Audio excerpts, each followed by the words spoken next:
Hey there, horror movie tea sippers. The following podcast episode will contain spoilers for the movie we are about to review.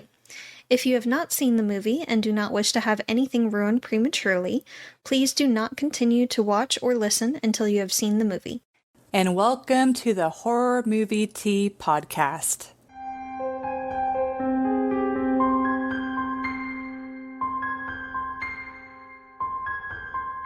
Today we are covering a movie that was requested by Keith. This is the 1988 Pumpkinhead movie. Yeah. So thank you, Keith, for the request. But before we go into the review, let's grab our cups and talk about tea. We are both doing Republic of Tea's pumpkin ginger tea. We wanted to stick with the pumpkin theme. Yeah. And this has red rooibos, sweet blackberry leaves, cinnamon, ginger, natural flavors, nutmeg, cloves, and allspice. Yes, and we are doing our merch mugs. So the Please Don't Kill Me mug, and then... I'm going to kill you at some point mug. Yes. Trying to be very careful so I don't accidentally spill it on her arm. We just want to spill the tea on the movie. Not each other. But thank you to the Republic of Tea for allowing us to continue to do what we love. And for our tea sippers out there, sit back, relax, and we hope you enjoy the review. For the summary, Pumpkinhead follows Ed Harley, who summons a demon to avenge his son's death. As the creature hunts down those responsible, Ed realizes the horrific cost of his revenge. So, for entertainment, we're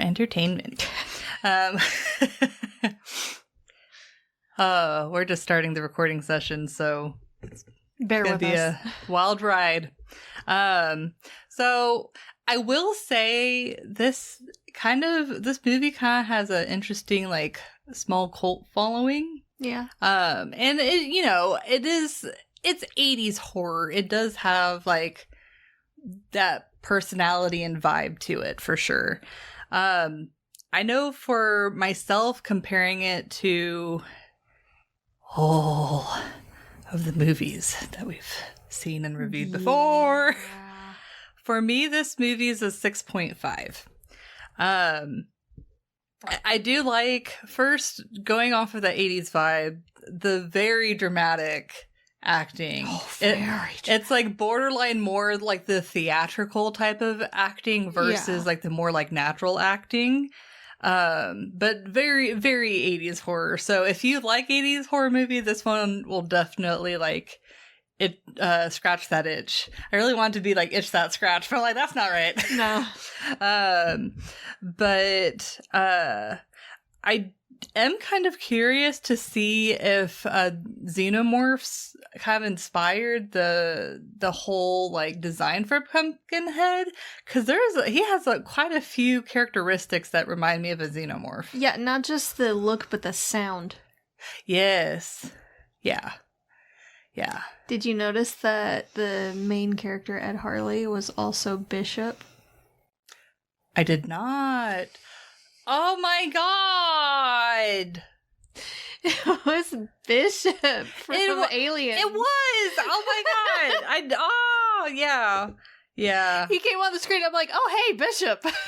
Yeah. I'm sorry, I know he's done other things, but that's like the thing I know him for. But I will say, the movie was a little bit predictable. Like, they very much leaned hard on being like, oh look, either the dog or the kid's going to get hurt. Yep. So yeah. Which, I mean, foreshadowing, stuff like that. So I don't fault the movie for that. It's just like it was a little bit more like predictable. I do like the monster as an idea, but it wasn't that scary. Like, I like the idea of it was kind of cool. And I feel like these like revenge type of movies are often like really interesting, but the execution wasn't like quite there for me. Mm-hmm. But yeah, it's like it would have been kind of cool if they like held off explaining why Pumpkinhead was after them and kind of left it more as a mystery. And so it was a logical conclusion anyway. Yeah, but it's like, you know, in general, I think it was a really good story of like revenge and like repentance type of thing. And then I did think it was really interesting that the dad was the weakness to Pumpkinhead.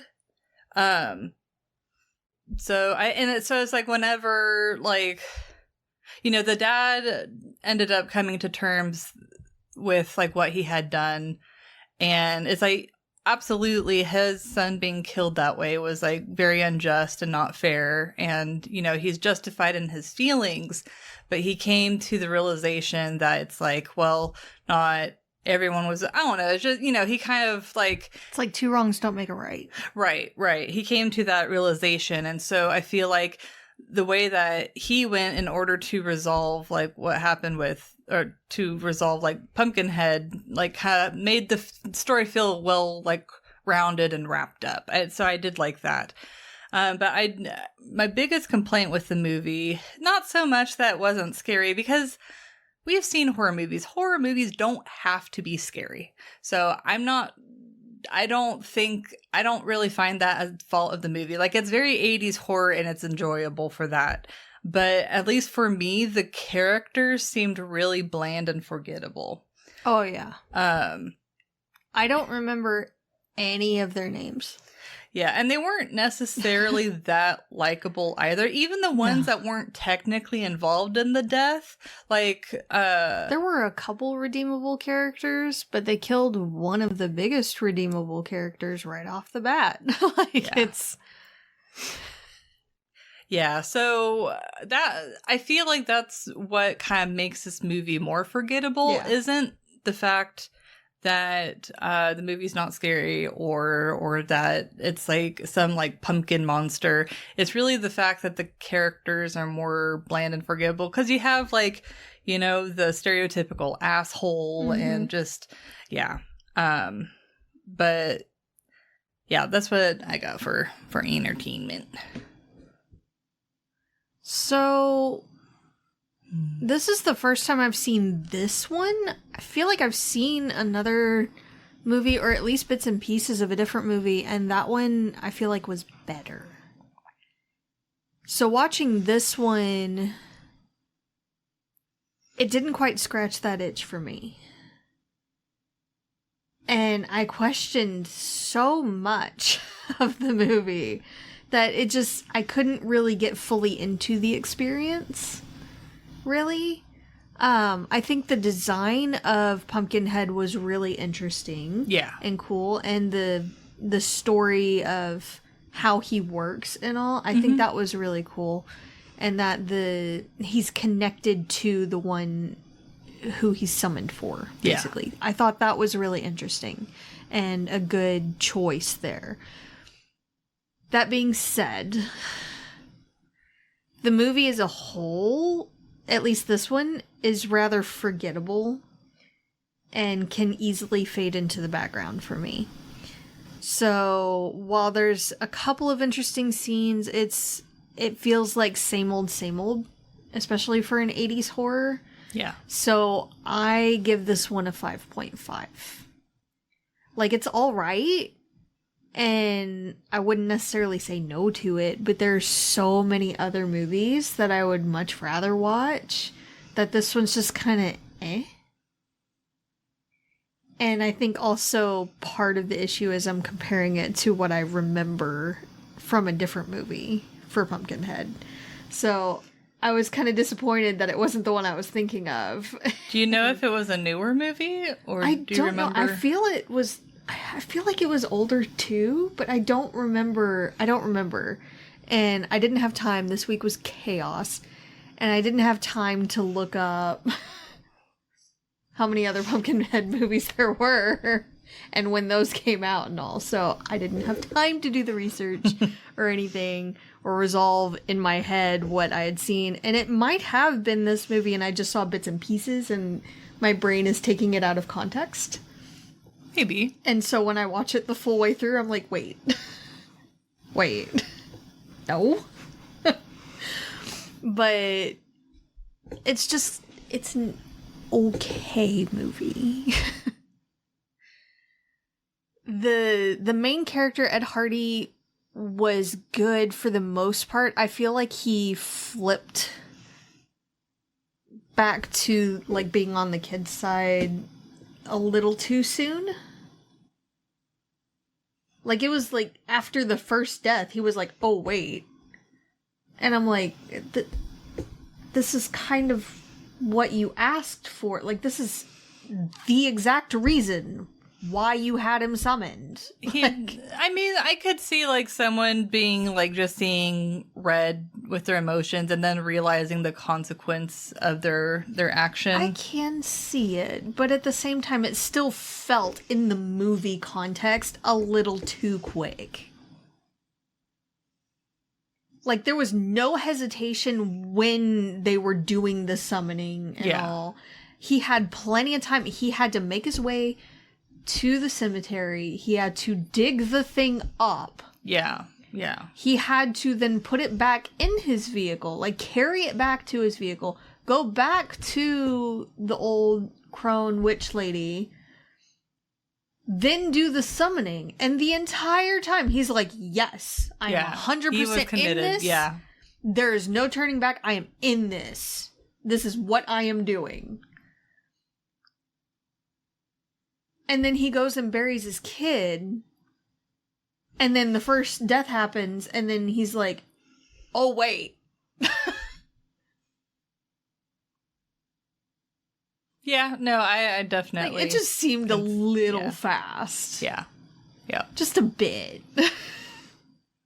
So, I did, however, like that as the movie went on, Pumpkinhead's features became more like Bishop. Mm-hmm. Like, it was morphing, the face was morphing into his. Yeah. And all of that was really cool. And I did like that aspect of it. Yeah. But, and he was becoming a bit more like Pumpkinhead. Like, a bit more demonic throughout the movie. So, I did like that transference. That was really cool. Yeah. But, otherwise, like, all of the other characters were so bland. And boring and cookie cutter. And, like, the story itself is a bit cookie cutter. So I feel like we've already seen 30 others like it. With just slight variances that... Yeah. Well, and I'm trying to think, you know, obviously this movie came out in the 80s. Yeah. So it's like we kind of have to think of how many movies before that fact had... Yeah. But, I don't know. I can see, you know, Nightmare on Elm Street. That's a movie about revenge. Mm-hmm.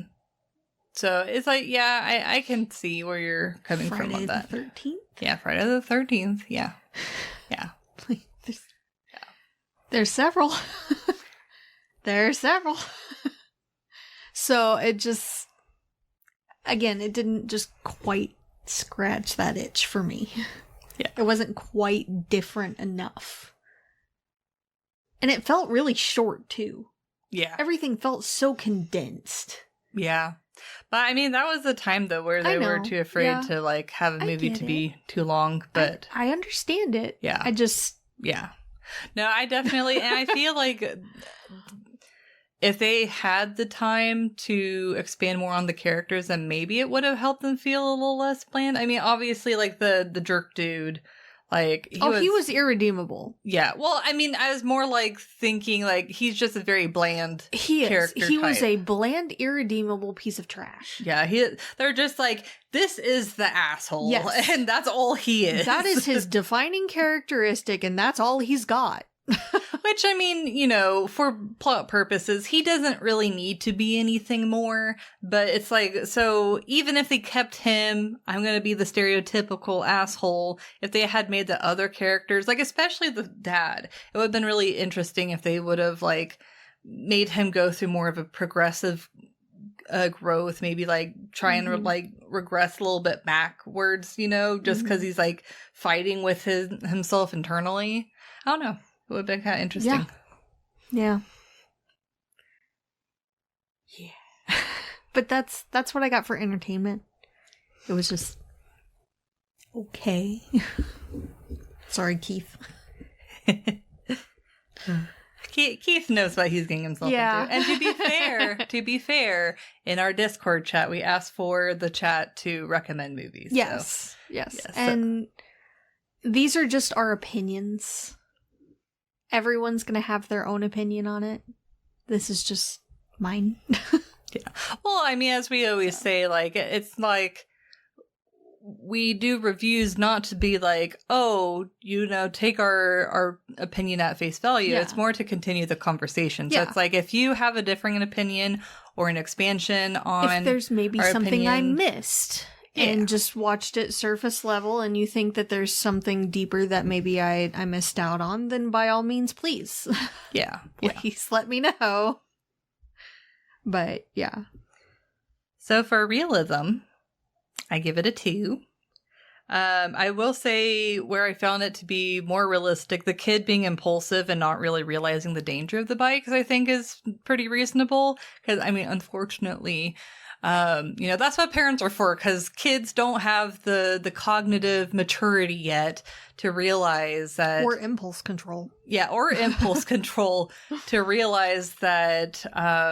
they may be young, but there is still, unfortunately, mortal danger that that they can face. So I thought that was realistic. I thought the reactions to the kid getting hurt were realistic, and they were also like varied, which I thought was good. Yeah. I also could see, you know, the jerk guy preventing them from calling help because he's on probation. I mean, God, that fucking sucks. Oh yeah, and stuff like that unfortunately happens every day even now. Yeah. But yeah. So, you know, I thought all of those were like definitely on the realistic side. The father, you know, while, you know, as just mentioned, the progression could have been, or the transition could have been a little bit smoother or better. The father just coming to terms and realizing that, you know, unfortunately his revenge isn't going to bring his son back. It's not necessarily going to make him feel better. It's going to involve, you know, innocent people are being involved and potentially hurt.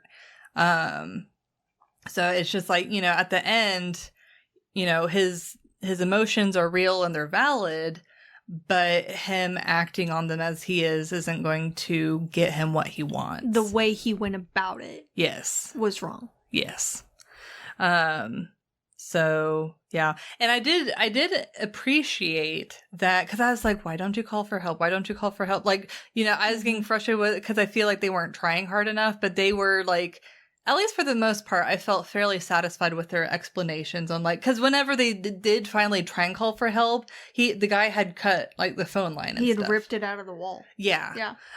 So, you know, I was satisfied with some of their explanations, because there's so many other movies that are just, and like, they're out in the middle of nowhere. Right. Yeah.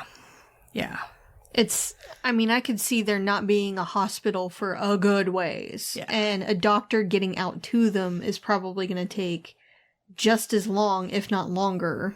Yeah. To get out there. So. And plus, they're not familiar with the area, so they don't know where a hospital is. And. Well, I'm talking about, like, even when the dad got there and took the kid in his truck. Yeah. Like. Yeah, what can he. Yeah. What can he do at that point? Right. Yeah. So yeah, besides that, really the realism got knocked down for, like, some of the gore and the kills and, you know, the premise of the movie in general. But, yeah, all of the kills were unrealistic. Yeah. Like every single one of them. Yeah.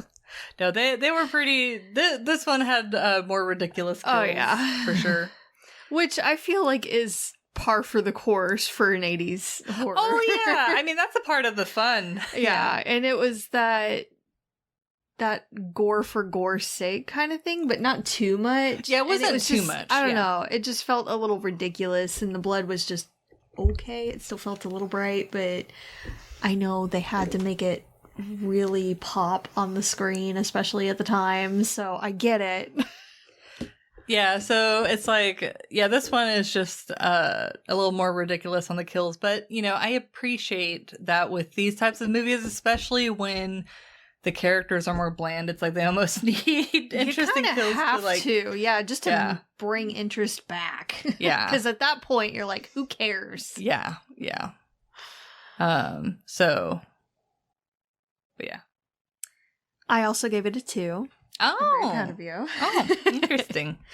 Apart from everything that she said, also the kid should not have died from that. Like, just watching it, and I've even backed it up and watched it again. I'm like, did he even actually touch him? Like, he should not have died from that. If anything, it should have just been some scrapes. But movie's got a movie. I get it. Yeah, it's kind of the whole premise. I mean, they don't really show it, but it's like, I don't know if he got, like, hit in the head or, like... Did it look like it? Because it didn't look like they had, like, ran him over. Yeah. Because they were, like, going over a shoved him. Yeah. And it didn't, like, it's supposed to be a hit and run kind of thing. And he didn't look like he actually got hit. And I know you don't want to actually hurt the kid, especially in filming and all, but do better. Like, that was the best take that they got for that. Yeah, I don't know. Like, that whole scene, I was like, what? And I can see the dickhead being the way he is and all, but at the same time, like, what does he realistically think is going to happen? He locked his friends up in a pantry or closet, and he made it so they couldn't call for help. Like, did he just expect them to be like, after a couple of hours, oh no, you're right, we're cool, we won't go to the police or anything? Right. It's like they can eventually do it. What's he gonna do? Unless if he kills them all. Seriously. And then he's got an even bigger mess and more questions. Like, more people are going to ask what happened to his friends that went with him. And he's the only survivor and all. No, like, what realistically does he think is going to happen? Yeah. By doing what he's doing. He wasn't thinking, he was just panicking. Which, again, unfortunately is realistic and happens all the time. But still, it's just... Yeah.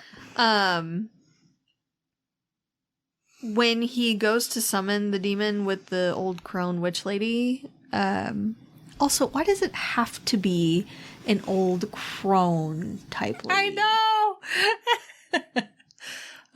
So when he goes there initially, there is a rat on the mantle and an owl in the place. And the rat's not dead with an owl. I'm not finding that realistic at all, just from the food chain. And then he brings the thing to the old crone lady, and again, there's like no hesitation. There's a mild part when he's getting the body of Pumpkinhead where he's disgusted, but it's not like hesitation. It's like, ew, gross, I have to touch this thing kind of disgust. So, again, it doesn't quite make sense in the span of the movie why he flips so quick. And when he does have to give blood to summon, the blood is coming from the knife, not the hand. Like, I see what you did there. Got one of those special effect knives. Just a bit. Or, like, they had something behind the knife, like, by the hilt that runs down. Yeah. But it's not, either way, it's not coming from his hand, it's coming from the knife. Like, that was the best take you got for that, because, no. And then, again, every single one of the deaths afterwards is just absolutely ridiculous. Even if I set aside the fact that Pumpkinhead is a thing and that he's quote unquote a demon? Question mark? They didn't even seem in the movie to know what to call him exactly. So we set him aside and allowed for that because movies got a movie. Well, and that's the plus, whole purpose like, of the movie. There weren't any, like, Pumpkinhead experts, you know? Yeah. It's just, like, they just are going off of what they've heard. Yes, but setting him aside, again, the kills that he does is beyond ridiculous. And make no sense. So, that's what I got for realism. It's not a realistic movie. I was questioning everything. My biggest question was, how did the kid die from that? And I know I was also kind of questioning, like, why he didn't just take the kid with him and, like, lock the place. Because it's not like he had people lining up. They're in the middle of nowhere. He didn't seem to really expect anyone else. And the kids had already paid. And they were just kind of goofing off over there. So why not just, like, lock the place? Especially if he was only going to be gone for a few minutes. Take the kid and the dog with him. When the dog was obviously a problem. Because he had already been a problem before then. And then come back. Or make it so that the dog couldn't run out. Like, still lock the place. Leave the kid there, fine. I have stuff against it, but just because I'm overprotective like that, I guess. Well, as a country, it's like... yeah, but lock the place so the dog can't get out and cause a problem, and the kid stays there. Because kid. Or take him with you. But whatever. Yeah. It's fine. Not my monkeys, not my circus. It's fine. This is fine. Everything's fine. But yeah, it's like, I feel like, you know, whenever Halloween comes around, I do, like, Pumpkinhead comes up. Mm-hmm. But besides that, I don't really hear this movie talked about a lot. He's not as widely spread as, like, Michael Myers. Oh, yeah. Or Chucky. Or Freddy Krueger. Jason. Yeah. He's like a more minor Halloween mascot, I guess you could call it. I feel like I see more I forget what it's called, but the one from Trick or Treat. Oh. I see that thing around Semine more. Or whatever. I forgot what. Yeah, something like that, yeah. Yeah. But, yeah, it's like, you know, it is very much an 80s horror movie, so if you love yourself some 80s horror, you will definitely enjoy this movie. Yeah. But if you're looking for, like, well, and it's more a coherent story. Classic, so. But if you're looking for, like, a very strong, solid horror movie, you're not gonna get that from this one. But I don't know. But again, didn't hate it. It was just kind of meh. Yeah. But 80s horror, like, it's a classic. Okay, but we've seen other 80s horror that we really loved. Yeah. To be fair. Yep. So. But thank you for joining us today, and thank you again, Keith, for the request. And let us know what you thought of the movie. If you'd like to recommend a movie, game, or tea, you can leave us a comment or join our Discord. And if you'd like to keep up to date with our content, you can find our link tree listed below. If you'd like to support us monetarily, we have a Teespring and PayPal, or we have our affiliate link with Republic of Tea available. It does not affect the price of the tea, it just allows us to continue to do what we love. And you can find all of the sites mentioned linked below, but until the next time, guys, stay safe and stay spoopy. Bye.